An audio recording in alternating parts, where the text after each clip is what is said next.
Imagine waking up tomorrow and not caring what anyone thinks of you, not your boss, your ex, your followers, or even your friends.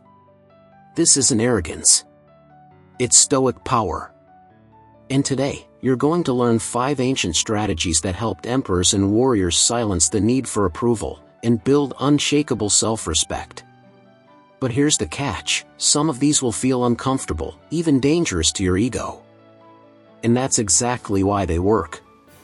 In an age of likes, followers, and public validation, seeking approval has become a near-universal impulse. Yet, thousands of years ago, Stoic philosophers grappled with similar tendencies, though in different forms. Their antidotes remain powerful today. Rather than chasing validation, the Stoics emphasized self-mastery, clarity of judgment, and inner freedom.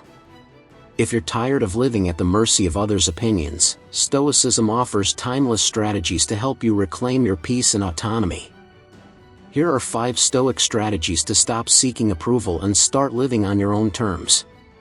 1. Practice the dichotomy of control.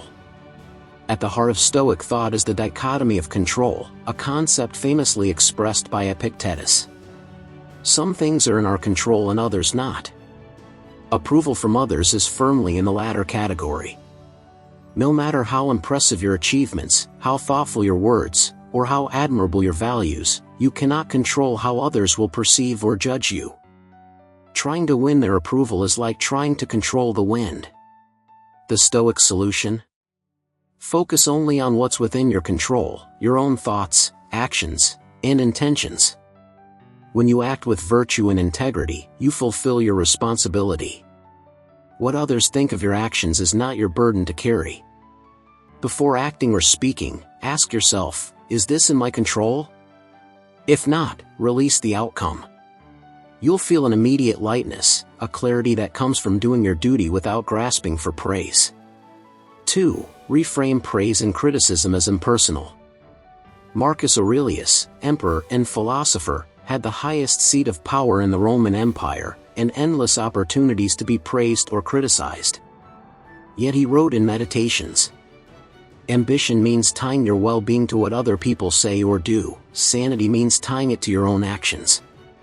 To Marcus, both praise and criticism are just noise. Neither adds to nor takes away from your true worth.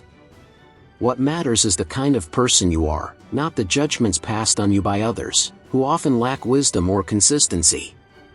This mindset is liberating.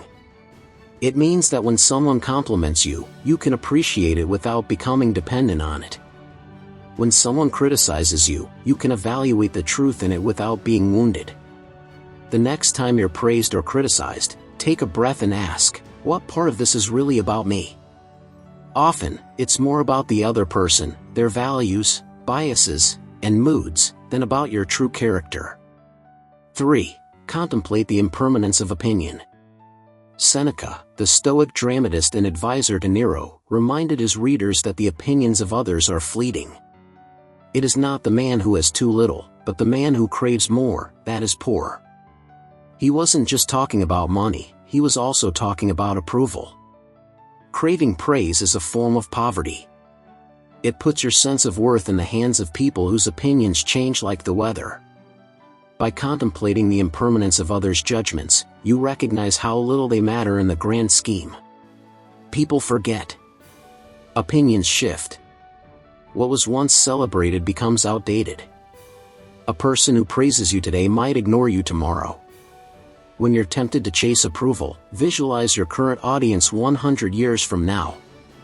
None will be alive. Their opinions will be dust. What will remain is how you choose to live. 4. Define success by your own standards. One of the most empowering Stoic practices is self-definition. Rather than using society's metrics, wealth, fame, or public image, define success by your own principles. For the Stoics, this meant living according to virtue, wisdom, courage, justice, and temperance. Epictetus encouraged his students to be clear about their goals. He said, "If you want to improve, be content to be thought foolish and stupid." Why? Because true improvement often means making choices that don't align with the crowd.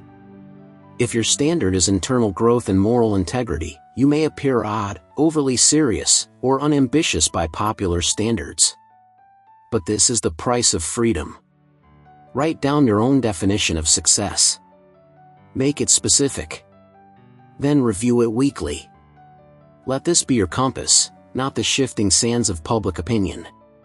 5. Engage in daily reflection. Daily reflection is a cornerstone of Stoic practice. Both Marcus Aurelius and Seneca journaled their thoughts, reviewed their actions, and prepared their minds for the next day.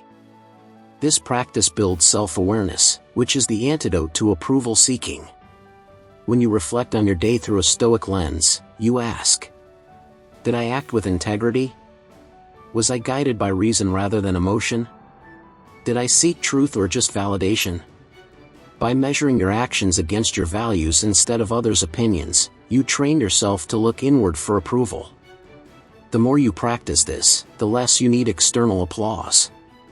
Each night, write a brief journal entry answering these 3 questions. What did I do well today?